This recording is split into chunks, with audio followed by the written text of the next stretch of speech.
Very interesting when you look at the standings for the GTPs.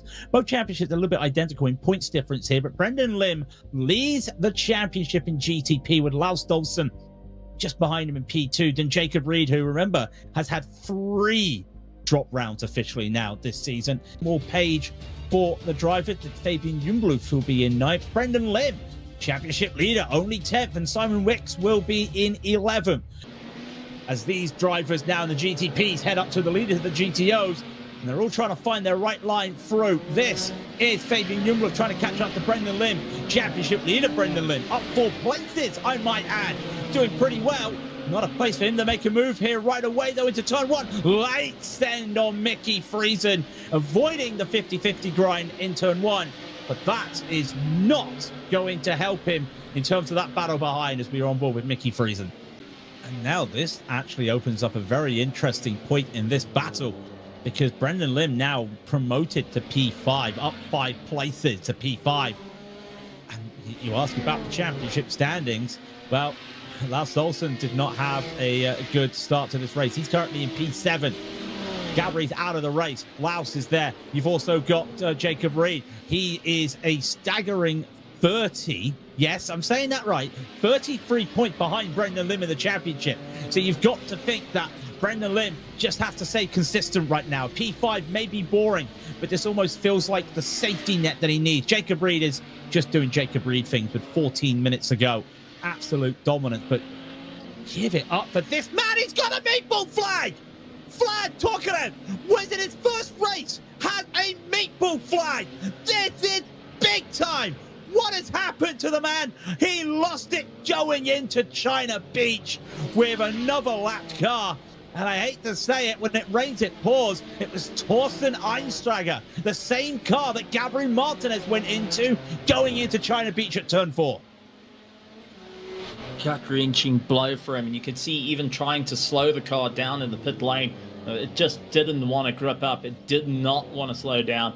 And this does bring a very interesting run, because now Charlie Oman and Pepe Fuentes, who have been fighting with one another, get a chance to fight out for second place. Brendan Lim moved up to 4th. He's scoring more points. He's getting a little bit higher up there. And with Fabian Jungbluf now getting involved in the fight, this is going to be an interesting call for the drivers. Do you get aggressive? Do you get defensive? Knowing that there's been a good couple of hard smacks, do you really want to take those risky moves or risky chances? Or are you going to take a little bit of caution in your overtakes? This is where both classes tend to scratch their heads and try and figure out. We're in the battle of attrition right now. That's crazy. Two P2s, meatball flags in the space of 2 laps. 2 is not a lucky number for people, and there's probably 2 little ducks going away. Brendan straight on the flashlight. He's desperate. He knows he's got Jungbluf right behind. Fabian has to wait to get around Peter Murovitz, and that's going to help. Brendan knows he's 5 seconds behind Shadi Mad. He's not looking at Shadi Mad right now. He's trying to not look behind him, though, but he knows that Fabian's right behind, and also 3 seconds behind Fabian. Might see him very shortly is Lars Stolzen. There he is. I was right there. So that's a one to keep your eyes out. Get a P4. Remember, Brendan Lim's only 3 seconds behind Shadi Mad. Maybe it's 8. It's just under 9 minutes to go. Just never go. Brendan Lim, if you do a move like that, you probably won't be in the race still.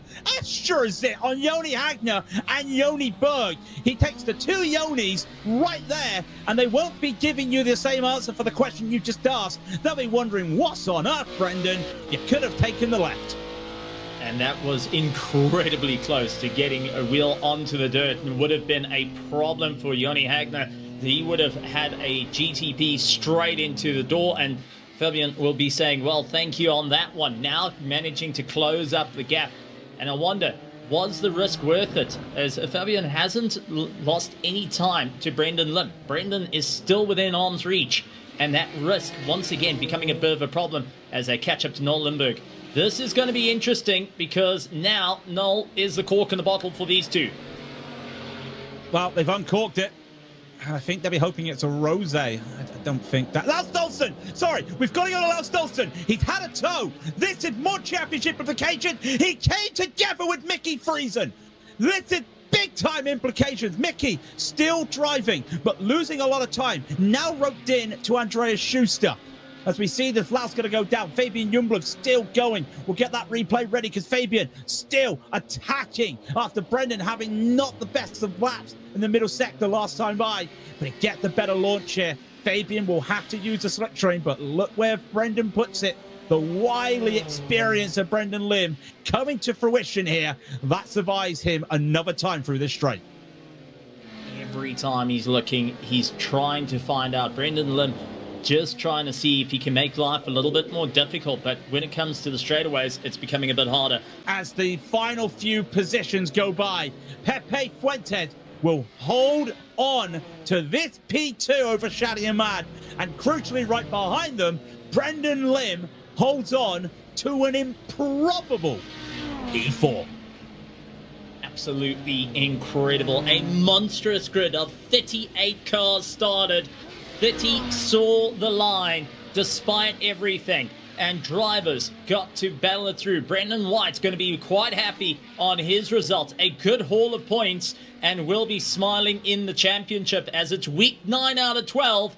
Not a bad days of racing when you can finish up in the top 10 of your class.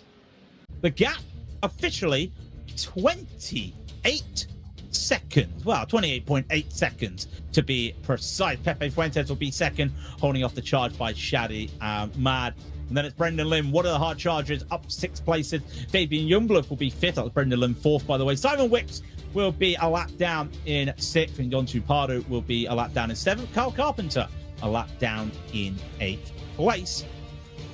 And 2 laps down behind them will be Lance Simon. And 5 laps down, that's important at the end of the day. Gabriel Martinez gets a top 10 after everything that happened. Laus Olsen will be 11th.